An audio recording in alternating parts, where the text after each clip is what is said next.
Comment réussir sa reconversion professionnelle? Bonjour à tous et bienvenue sur ma chaîne. Aujourd'hui, je vais partager avec vous des conseils, des stratégies et surtout des astuces qui vont vous aider comme cela à réussir votre reconversion professionnelle. Plus encore, si vous restez bien jusqu'à la fin de cette vidéo, je vais partager avec vous une histoire personnelle. Je vais partager avec vous ma propre histoire, l'histoire de ma reconversion professionnelle. Je vais partager avec vous ces conseils qui m'ont été donnés et qui m'ont aidé vraiment à me reconvertir professionnellement. Si vous êtes nouveau sur ma chaîne ou alors si des thématiques telles que l'emploi, l'argent, la reconversion professionnelle, l'immigration, la recherche de la meilleure vie, une vie meilleure, des astuces, des conseils dans ce sens-là, si ça vous intéresse, vous êtes sur la bonne chaîne YouTube. Parce qu'ici, justement, je partage avec vous ces astuces et ces conseils-là. C'est justement pourquoi on s'appelle l'As du fric. L'As du fric, pourquoi? Parce que nous souhaitons donner des conseils dans le sens à vous aider à vous faire beaucoup de fric, surtout avoir une aisance financière, avoir une retraite garantie, à pouvoir financer vos rêves, vos ambitions et surtout vos besoins. Donc, si vous n'êtes pas encore abonné à cette chaîne ou alors que vous venez de nous découvrir, abonnez-vous maintenant, c'est gratuit et vous pouvez en cliquant simplement sur l'icône de ma chaîne accéder en exclusivité à toutes mes vidéos et ainsi qu'à mes différentes playlists. Si vous avez des questions, des suggestions, n'hésitez pas, vous pouvez les mettre en commentaire et je me ferai un plaisir personnellement de répondre à toutes vos questions. Maintenant, vous souhaitez savoir comment réussir votre reconversion professionnelle. Je vais partager avec vous 3 grandes astuces, 3 grands conseils qui m'ont été utiles et qui vont forcément vous aider parce que bien que les cas soient un tout petit peu différents, mais je suis certain que ces grandes étapes sont comme la lumière qui dirige les rois mages. Donc c'est la lumière au-dessus du chemin. Donc ça va forcément vous aider. Restez bien jusqu'à la fin de cette vidéo parce que ces étapes vont aller crescendo et il ne faut surtout pas manquer une seule étape. Donc restez bien. Si vous souhaitez réussir votre reconversion professionnelle, c'est très bien. C'est déjà bien d'avoir pris le pas, c'est bien d'avoir accepté que vous voulez prendre le pas sur ce sujet-là. Réussir sa reconversion professionnelle, ce n'est pas facile. Déjà, accepter même déjà que la profession qu'on exerçait a un problème ou alors que qu'on ne se sent pas à l'aise dans cet emploi-là. C'est déjà un grand pas. Donc, au cours de cette vidéo, je vais vous aider avec mes conseils, les stratégies qui m'ont été aussi données et qui m'ont aidé jusqu'ici à réussir ma reconversion professionnelle. C'est ce que je vais partager avec vous. Je les ai reçus gratuitement, alors je vous les donne aussi gratuitement. Donc, pour réussir sa reconversion professionnelle, comme je vous l'ai dit, vous pouvez le faire en 3 grandes étapes. La première étape, allons doucement, c'est de faire une introspection approfondie. Ce que vous devez savoir ici, c'est vous devez clarifier vos motivations. Est-ce que ici, vous devez identifier clairement, clairement ce qui vous pousse à la reconversion. Est-ce un manque d'épanouissement? Est-ce des perspectives d'évolution qui sont quasi nulles? Est-ce que vous avez de nouvelles aspirations? Et vous devez comprendre dans cela vos motivations, chose qui vous aidera à cibler vos choix et à rester motivé tout au long du processus. J'ai pu déjà vous assurer que ce processus n'est pas facile, mais avec les bons conseils, avec la bonne stratégie, comme celle que je suis en train de vous donner, et si vous avez même la possibilité de prendre un stylo, un bout de papier, prenez parce que ça va vous aider à réussir votre reconversion professionnelle. Maintenant, la deuxième chose dans la grande étape, c'est d'évaluer vos compétences et vos atouts. Oui, ici vous devez faire un bilan de vos expériences, que ce soit au niveau des formations, que ce soit au niveau des acquis, que ce soit au niveau de vos qualités personnelles et professionnelles.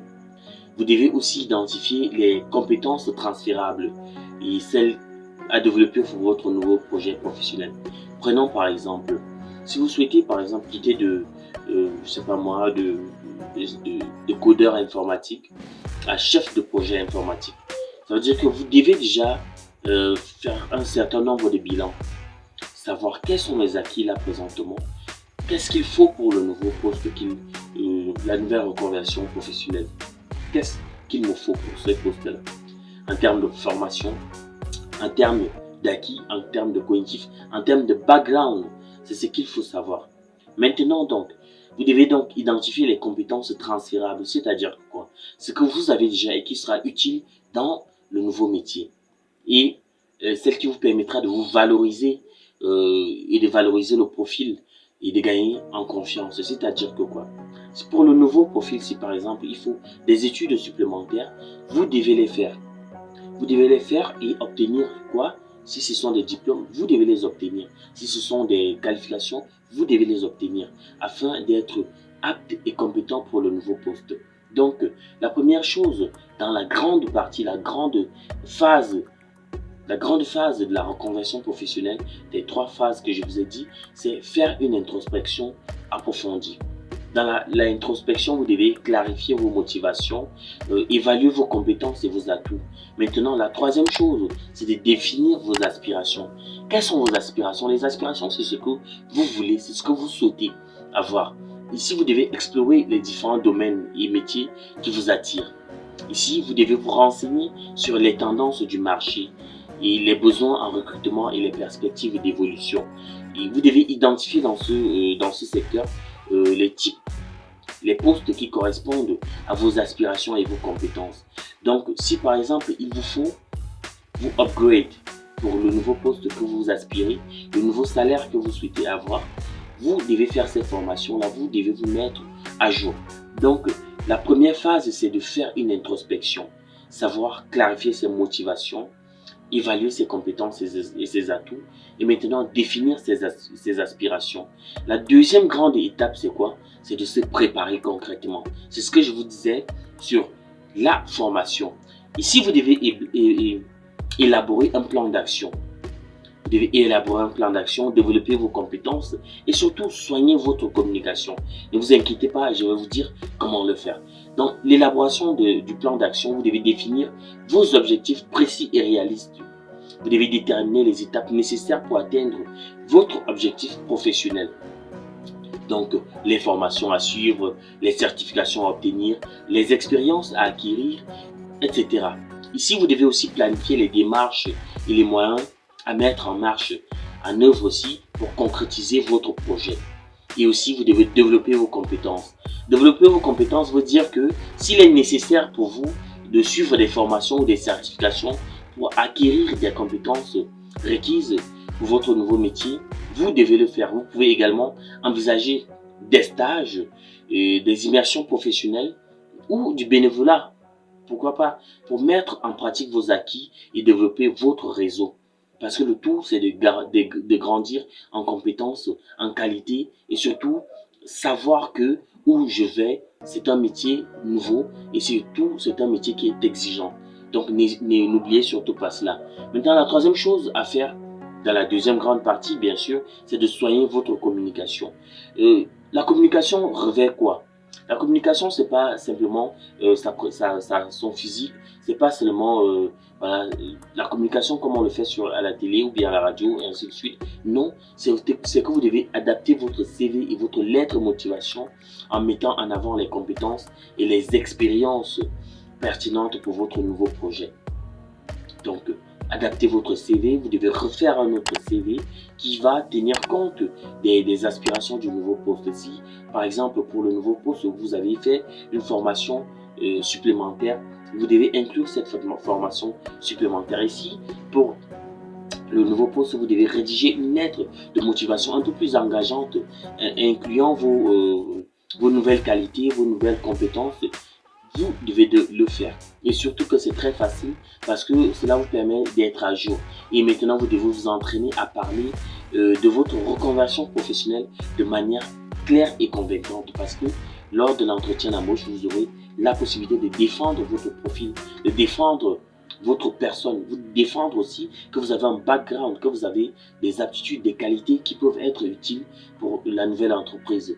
Donc, c'est ce que vous devez faire. Maintenant, vous devez valoriser votre motivation, votre potentiel d'adaptation. Ça veut dire que quoi?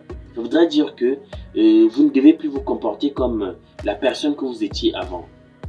pour l'ancien poste, non. Vous devez vous comporter comme la personne que vous souhaitez être pour le nouveau poste. Si par exemple, vous postulez pour un poste de directeur général, vous ne devez plus vous comporter comme un simple employé, mais comme le directeur général. Et cela passe par quoi? Par des formations.